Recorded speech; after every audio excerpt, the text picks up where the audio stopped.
मौर्य काल के सिक्के। हेलो विद्यार्थी, आप सभी का स्वागत है आपका अपना यूट्यूब चैनल दैनिक कोचिंग सेंटर पर। सिक्का में हम लोग सिंधु घाटी के सिक्के के बारे में जानकारी प्राप्त कर लिए थे।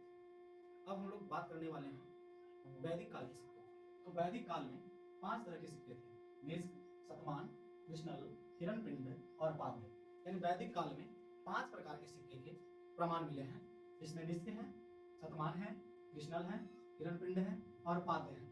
लेकिन विद्वानों का मत है कि यह वैदिक काल के बाद सिक्के प्रचलन में थे, क्योंकि वैदिक काल में हमारे यहाँ वैदिक सभ्यता में सिक्के प्रचलन में नहीं थे, ऐसा विद्वानों का मानना है। मौर्य काल के बाद ही यह सभी सिक्के प्रचलन में आए थे। तो वैदिक काल में 4 प्रकार के सिक्के के प्रमाण मिलते हैं, निष्क, शतमान, कृष्णल, हिरणपिंड और पाद्य।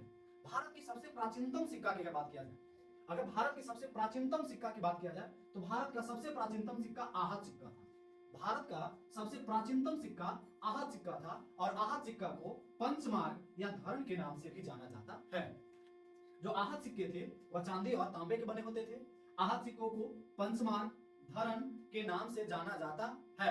आहत सिक्कों को पंचमार्ग इसलिए कहा जाता है क्योंकि आहत सिक्के पर 5 तरह के चित्र अंकित होते थे और आहत सिक्के पर 5 तरह के चित्र अंकित होने के कारण ही आहत सिक्कों को पंचमार्ग सिक्का कहा जाता है। आहत सिक्के पर पहाड़, पेड़, मछली, चांद और हाथी के चित्र होते थे, जिन्हें एक ढांचा में रहकर और ऊपर से दाब दिया जाता था, आहत किया जाता था। इसलिए इन्हें आहत सिक्का या पंचमार्ग सिक्का कहा गया है। आहत सिक्का या पंचमार्ग सिक्का कहा गया है। पंचमार्ग सिक्का को धरण भी कहा जाता है। आहत सिक्का मुख्य रूप से मध्य गंगा घाटी के क्षेत्र से प्राप्त हुए हैं। आहत सिक्का मुख्य रूप से मध्य गंगा के घाटी से प्राप्त हुए हैं।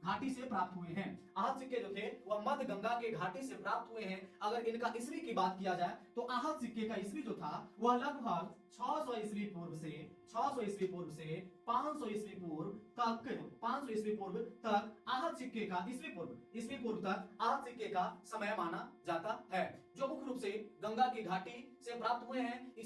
यह जो जारी किया जाता था यह मगध से जारी किया जाता था, लेकिन यह प्रमाण नहीं है कि मगध के किस राजा के द्वारा जारी किया जाता था, लेकिन आहत सिक्का मगध से ही जारी किया जाता था।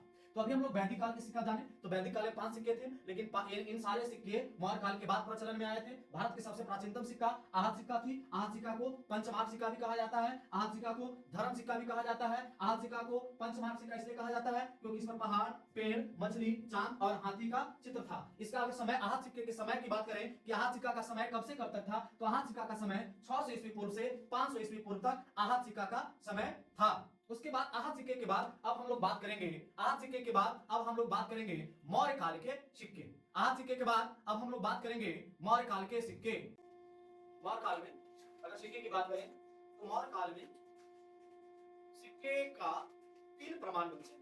कौटिल्य के अर्थशास्त्र में, अगर कौटिल्य के अर्थशास्त्र की बात करें तो कौटिल्य के अर्थशास्त्र में लक्षणाध्यक्ष, स्वर्णिक, रूप दर्शन के बारे में जानकारी प्राप्त होती है, जो कि मौर्य काल में यह सिक्के थे। लक्षणाध्यक्ष जो थे यह सिक्का जारी करने वाला का अधीक्षक था, यानी एक विभाग था जहां से सिक्के जारी किए जाते थे। वह ये तीनों विभाग का नाम था जो सिक्का जारी करता था। तो लक्षणाध्यक्ष जो था वह सिक्के जारी करने वाला अधीक्षक था। स्वर्णिक जो था वह टकसाल का प्रभारी था, यानी जहां से सिक्के जारी होते थे उसके प्रभारी जो थे वह स्वर्णिक थे।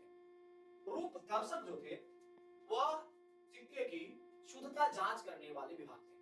सिक्के की शुद्धता को जांच करने वाले विभाग रूप दर्शक थे। यानी मौर्य काल में कौटिल्य के अर्थशास्त्र के अनुसार मौर्य काल में सिक्का जारी करने वाले 3 विभाग थे, लक्षणाध्यक्ष, स्वर्णिक, रूप दर्शक। लक्षणाध्यक्ष सिक्के जारी करने वाले विभाग का अधीक्षक थे, स्वर्णिक टकसाल के प्रभारी थे और रूप दर्शक सिक्के की शुद्धता जांच करने वाले विभाग का नाम था। उसके बाद मौर्य काल में सबसे महत्वपूर्ण जो सिक्के थे वह पंड थे, जो चांदी के थे। मौर्य काल में सबसे महत्वपूर्ण सिक्के पंड थे, जो चांदी के थे, और पंड 3/4 तोला बराबर 1 पन्न होते थे। 3/4 तोला बराबर 1 पन्न होते थे।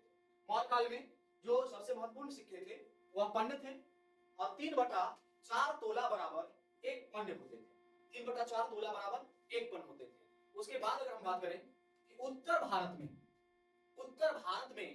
सबसे पहले सोने का सिक्का हिंदू यूनान शासकों द्वारा जारी किया गया था। यानी उत्तर भारत में सबसे पहले सोने का सिक्का हिंदू यूनान शासकों द्वारा जारी किया गया था।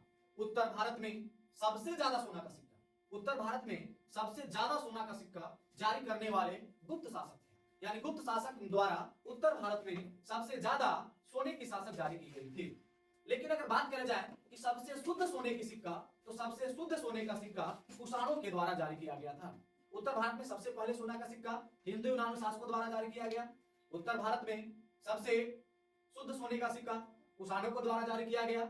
उत्तर भारत में सबसे ज्यादा सोने का सिक्का गुप्त शासकों के द्वारा जारी किया गया। दक्षिण भारत में सबसे पहले सोने का सिक्का कदम्ब शासकों द्वारा जारी किया गया था। दक्षिण भारत में सबसे पहले सोने का सिक्का कदम्ब शासकों द्वारा जारी किया गया था। दक्षिण भारत में सबसे ज्यादा सोने के सिक्का चोल शासकों ने जारी किए थे। दक्षिण भारत में सबसे ज्यादा सोने का सिक्का चोल शासकों के द्वारा जारी किया गया था। सबसे शुद्ध सोने का सिक्का कुषाणों के द्वारा जारी किया गया था। अगर उसके बाद सिक्के पर लेख लिखवाने की परंपरा, अगर एक क्वेश्चन आए कि सिक्के पर लेख लिखवाने की परंपरा, जो सिक्के थे उस सिक्के पर लेख लिखवाने की परंपरा सबसे पहले हिंदू यूनानी शासकों द्वारा ही जारी किया गया था। सिक्के पर लेख लिखवाने की परंपरा हिंदू यूनानी शासकों द्वारा जारी किया गया